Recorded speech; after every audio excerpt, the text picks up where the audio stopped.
The EDUCAS WJEC specification requires you to consider challenges to virtue theory, so this film will consider the main difficulties that can be raised against virtue in accordance with the spec.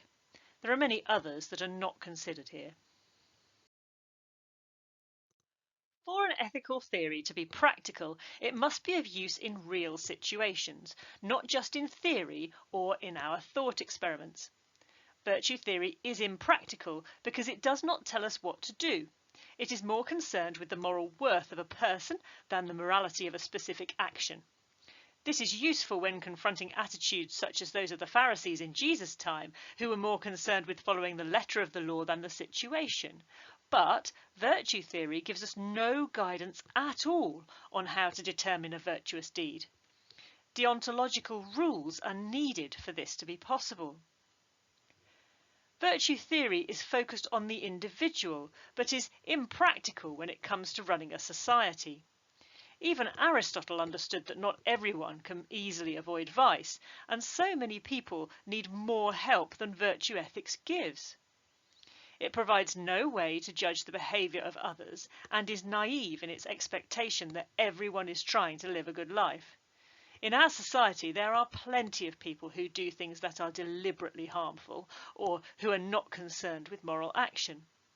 Virtue does not help us to understand how to deal with this.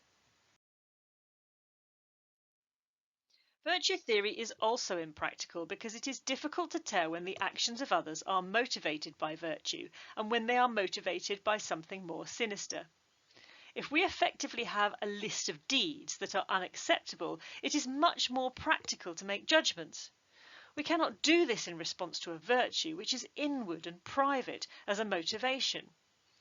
Some seemingly virtuous actions may be motivated by personal gain or animosity, but there's no way for us to tell. Virtue ethics is more like romantic nostalgia that harks back to a golden era or aims for an ideal society. This is far removed from real life and has no relationship to modern ethical dilemmas. It does not help us make decisions over modern ethical dilemmas such as animal testing for medical purposes, embryology, or same-sex marriage, and so it's highly impractical.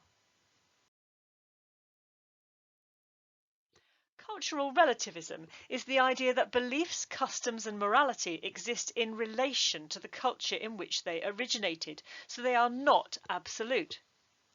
What I consider to be virtuous may well be different to another person from another place.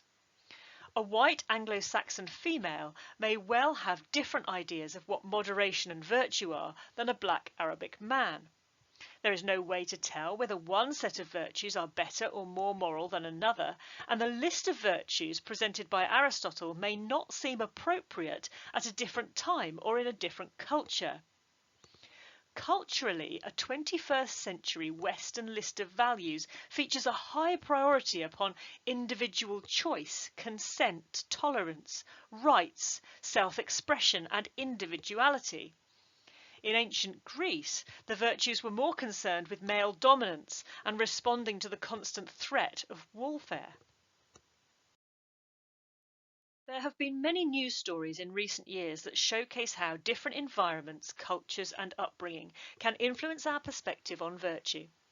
For instance, the Black Lives Matter movement demonstrates that what a white person values as moderate behaviour, for example in hairstyle or clothing choice, is not the same as that which a black person values as moderate.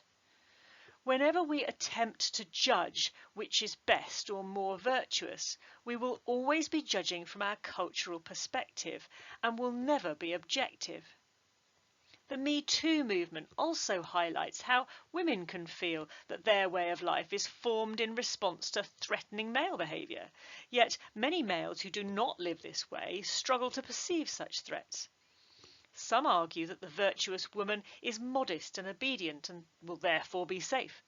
Others argue that the virtuous woman is one who stands up for herself and others, that she refuses to be oppressed by patriarchal values. Equally, different societies understand virtues, for example, courage, in different ways. Some societies may see a courageous person as standing up for something they believe in and speaking out, whereas another might see a courageous person as suffering in silence. Soldiers are praised for courage, but so are pacifists who refuse to fight, even in the face of punishment.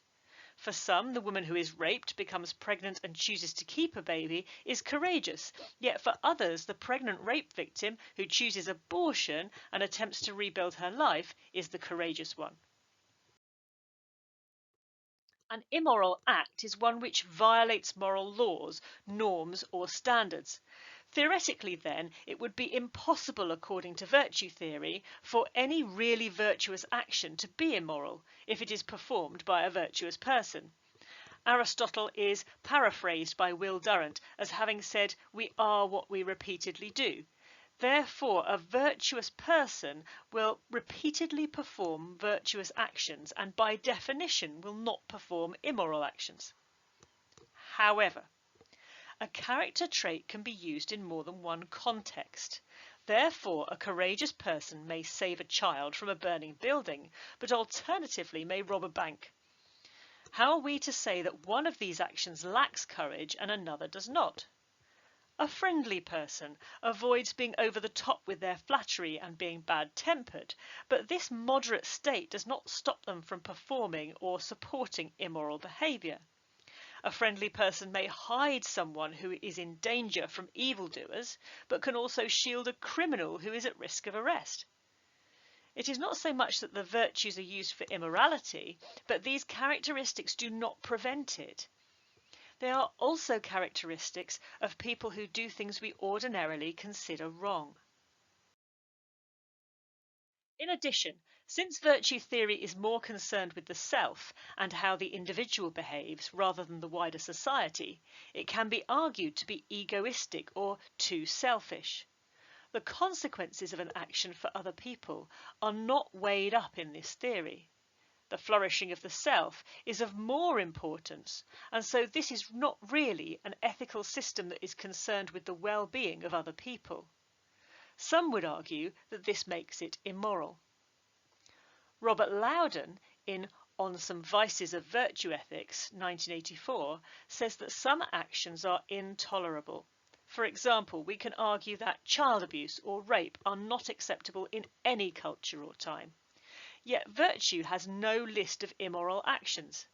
This may mean that anything is acceptable.